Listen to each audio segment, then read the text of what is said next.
माने ही नहीं, हम तो आप लाओ ना रिपोर्ट पेश किया है, हमने हर जगह के ऊपर बताया।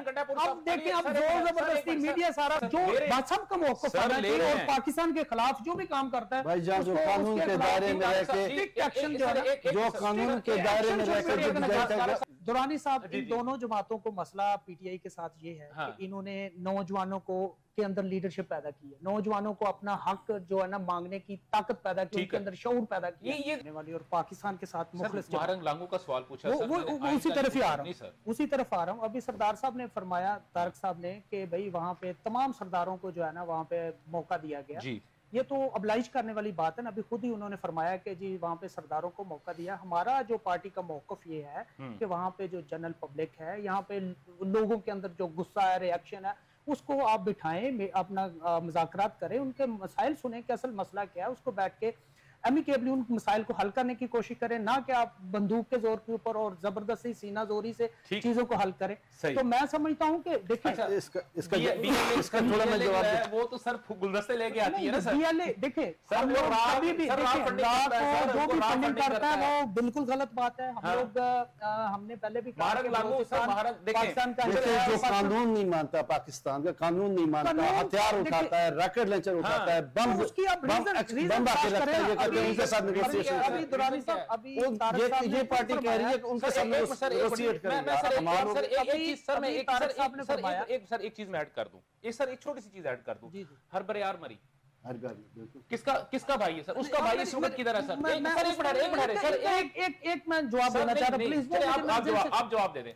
अभी तारक साहब ने बोला कि हम जब असेंबली के फ्लोर के ऊपर होते हैं तो हम लोग जो है ना एक पॉलिटिकल स्टंट के तौर पर नारा लगाते हैं कि पंजाबी तो ये इसी तरह की है ना। आप अगर पार्लियामेंटेरियन असेंबली के फ्लोर के ऊपर लोगों को इस तरह मिसगाइड करेंगे, लोगों की राय जो है वो इस तरह हमवार करेंगे, तो लोग ऑटोमेटिकली उनके अंदर क्या तमाम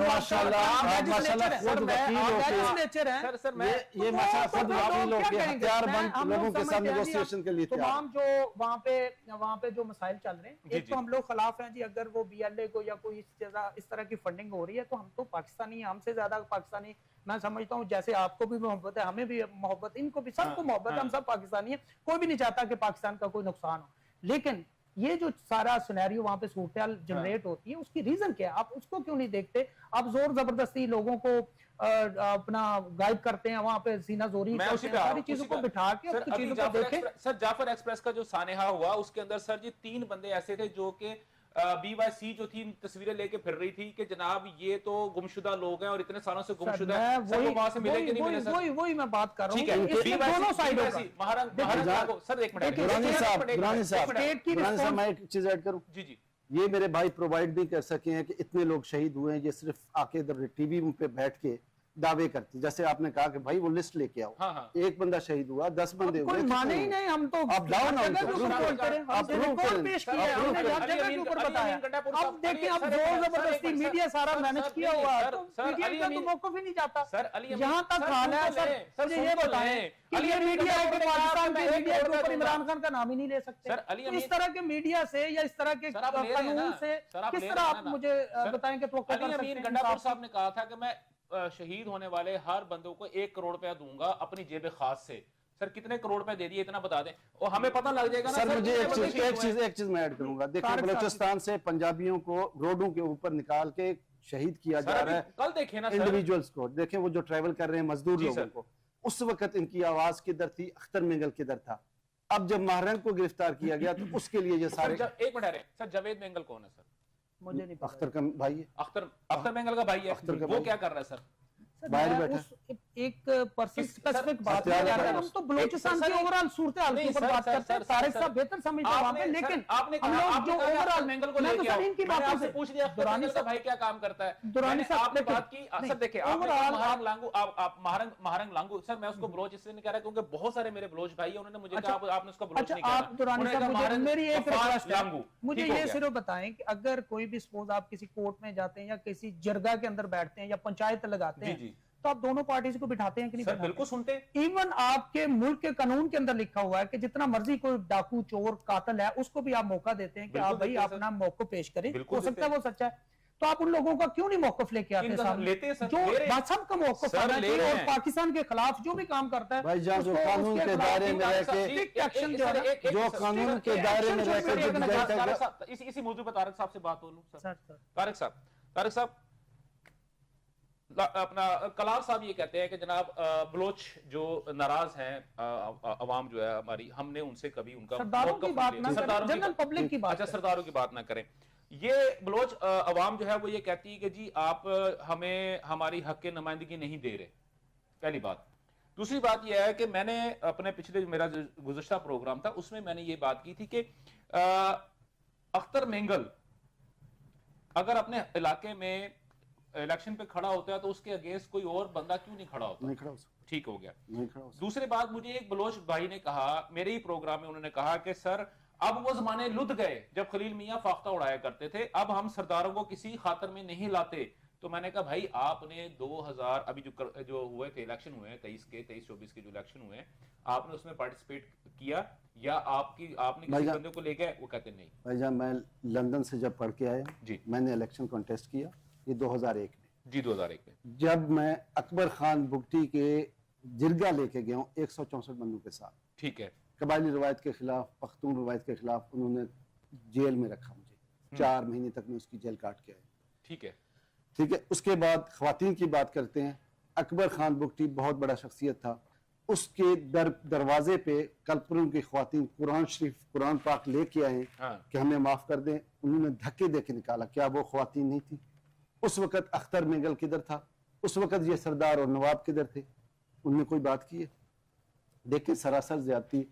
अब मैं समझता हूँ जो सरफराज बुगटी हैं CM Balochistan, he is doing a great job, बहुत अच्छा। देखिए एक इनिशिएटिव भुट्टो ने लिया था, जुल्फकार अली भुट्टो ने, बिल्कुल, कि खोलू में खड़ा होकर उन्होंने कहा कि बलूचिस्तान का जो बच्चा भी पंजाब के किसी इंस्टीट्यूशन में पढ़ना चाहता है free of cost, they don't have to pay a single penny in Pakistan. Sir हम अभी भी कर रहे हैं ना सर मैं खुद उस पैकेज के तहत लॉरेंस कॉलेज में पढ़ा हूँ, सरफराज बुगटी उस पैकेज के तहत लॉरेंस कॉलेज में पढ़ा है। बहुत सारे नाम है। फिर इसका मतलब पंजाब तो फिर भी बुरा हुआ ना सर, क्योंकि उसने आपको पढ़ा लिया। देखिए हमें पंजाबियों से कोई गिला नहीं सर, मैं छोटी सी बात कर रहा हूँ ना।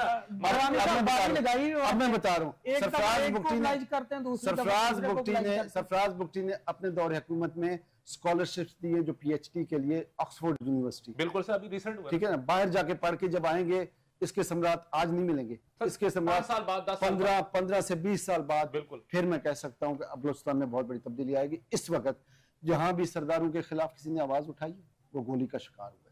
ठीक है, तो आपका कहने का मतलब ये है कि बेसिकली सरदारों का ही मसला है, उनकी आपस में इंटरनल इश्यूज हैं जिस वजह से ये हालात वो दुरुस्त नहीं करना पा रहे। कबायली झगड़े यही मैं बात। अच्छा चोई साहब अच्छी बात सर, काफी देर से खामोश बैठे, मैंने उनको भी शामिल कर लिया। सर वो पंजाबी जी कहने वो कड़ा हुए थे अपना 2 जलेबी का रिजवान साहब भाई। अच्छा सर, ये भी जो इन्होंने गुफ्तगू की, अभी जो इन्होंने बात की है कि पंजाब के अंदर जो है वो बाकायदा तौर पे जो बलोच अवाम है उनको मुख्तलिफ स्कूल्स कॉलेज और यूनिवर्सिटीज के अंदर, तो क्या आप इस सिस्टम को थोड़ा आगे बढ़ाने की कोशिश कर रहे हैं ताकि अगर थोड़ी सी भी कहीं पे भी अगर कोई कमी रह गई है तो क्या उस कमी को पंजाब हुकूमत जो है वो पूरा करने की कहीं पे कोशिश कर रही है? जी बिल्कुल, पंजाब हुकूमत हर तरह से एक बड़े भाई का रोल अदा करती है। हाँ। और हम कहते हैं कि सिंधी भी हमारे भाई हैं, बलोच भी हमारे भाई हैं, पख्तून भी हमारे भाई हैं। हम तो सबको एक पाकिस्तानी लेके साथ चलते हैं और सबको हम कहते हैं कि जहाँ पे हम कोई रोल अदा कर सकते हैं हमें बताएं, हम हाजिर हैं। ठीक है। जैसा कि अभी आप अगर पानी पे बात करें तो हम नहार वगैरह के लिए पानी के लिए भी देने के लिए तैयार, और पानी के भी मंसूबे उस पर भी काम चल रहा है।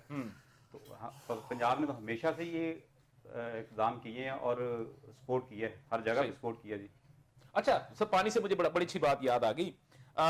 सर तहरीक इंसाफ जो है वो उन्होंने कहा कि जी जो 6 नहरें निकल रही हैं दरिया सिंध से, तो उसके खिलाफ जो है उन्होंने तहरीक जो है वो कौमी असम्बली में जमा भी करवा दी, और बल्कि उन्होंने तो कराची जो है सिंध असम्बली में बाकायदा तौर पे उसके खिलाफ एहतजाज भी किया, वहाँ पे भी तहरीक जमा करवाई। और मेरे जो सोर्सेज हैं वो ये कहते हैं कि सिंध के अंदर, अंदरून सिंध में भी जितनी भी जो हम पिछले गुज़श्ता काफ़ी दिनों से जो मुसलसल देख रहे हैं कि किनाल्स के अगेंस्ट जितने भी वो चल रहे हैं, जुलूस हो रहे हैं, स्कूल्स के उस्ताद सड़कों पर निकले हुए हैं, बच्चे बाहर आए हुए हैं, या सोशल जो लोग हैं कम्युनिटी जो है, उसके पीछे सारी तहरीक इंसाफ है।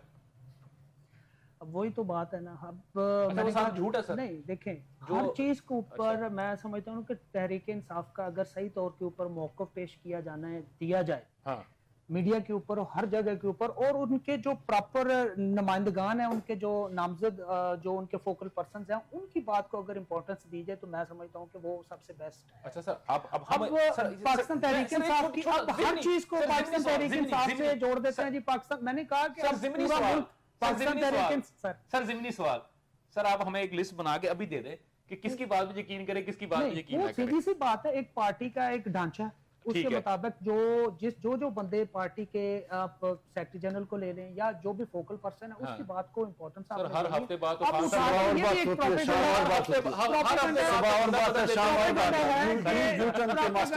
बेसिकली दुरानी साहब, इन दोनों जमातों को मसला पीटीआई के साथ ये है कि इन्होंने नौजवानों को के अंदर लीडरशिप पैदा की है, नौजवानों को अपना हक जो है ना मांगने की ताकत पैदा की, उनके अंदर शऊर पैदा किया। ये तो और मानने वाली बात है। और मुझे बताएं कि ये कोई गलत बात है? एक बंदा, छोटे छोटे बच्चे अब समझते हैं कि मुल्क के लिए अच्छा क्या बुरा क्या और मुल्क के अंदर हो क्या है।